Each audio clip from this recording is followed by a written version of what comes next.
Ini kan bukan hal yang baru terkait dengan saham gorengan. Tapi kalau dibedah dari mulai proses prospektus, penawaran perdana saham IPO, di situ sebenarnya sudah banyak pertanyaan. Nah, kemarin ada yang melakukan investigasi gitu ya, jurnalis, ternyata antara kantor yang didaftarkan di dalam prospektus saham dengan real di di lapangan itu ternyata cuma warung-warung atau ruko. Nah, jadi itu kan satu adanya transparansi yang dilanggar. Tapi dari case ini ya sebenarnya tuh celahnya tuh di mana sih, kok bisa perusahaan-perusahaan yang kurang layak terus malah lulus IPO gitu? Ya, Gimana kalau Masnya? dari beberapa kasus ya, ini kan bukan hal yang baru terkait dengan saham gorengan.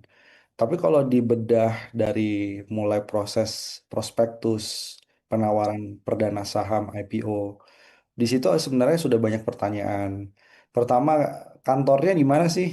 Ya kan, ibaratnya mbaknya mau investasi di saham saya gitu ya, kalau saya punya perusahaan, pasti semua akan tanya, kantornya di mana sih?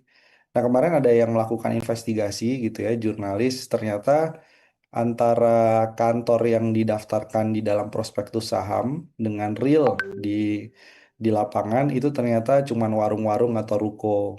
Nah, jadi itu kan satu adanya transparansi yang dilanggar, adanya kemudian manipulasi terhadap data-data prospektus itu yang paling basis. Mulai dari kantornya dulu udah nggak meyakinkan ini mau isu saham 90 miliar rupiah misalnya di pasar modal. Jadi seleksi di sininya sudah jadi pertanyaan. Belum kemudian masuk ke laporan keuangan. Nah, laporan keuangan ini juga penuh tanda tanya nih. Jadi perusahaan yang benar itu kan dia punya laporan keuangan yang diaudit. Kemudian pihak Bursa Efek itu melakukan cek dua kali, berkali-kali bahkan ya. Ini yang audit siapa, kemudian apakah betul kinerjanya mengaku punya profit misalnya ratusan miliar rupiah. Ini benar nggak produknya apa, karyawannya memang betul ada jumlahnya 90 orang atau tidak.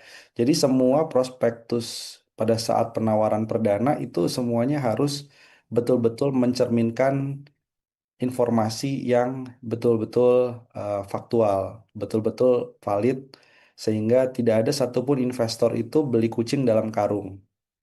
Nah, disinilah yang menjadi persoalan kan yang Bareskrim melakukan penyidikan, penggeledahan. Ini sebenarnya bukan hanya perusahaan sekuritasnya, tapi juga kantor akuntan publiknya. Itu pun juga bisa diseret tuh. Karena pada saat melakukan audit sebelum persiapan IPO, ternyata data-datanya data-data palsu. Data-data yang kemudian dimanipulasi. Jadi harga yang beredar di pasar saham tidak mencerminkan kondisi real perusahaan. Tadi ya, mulai yang fatal ya kantornya. Ada satu emiten yang kemudian lolos, bisa IPO, ternyata kantornya juga nggak jelas.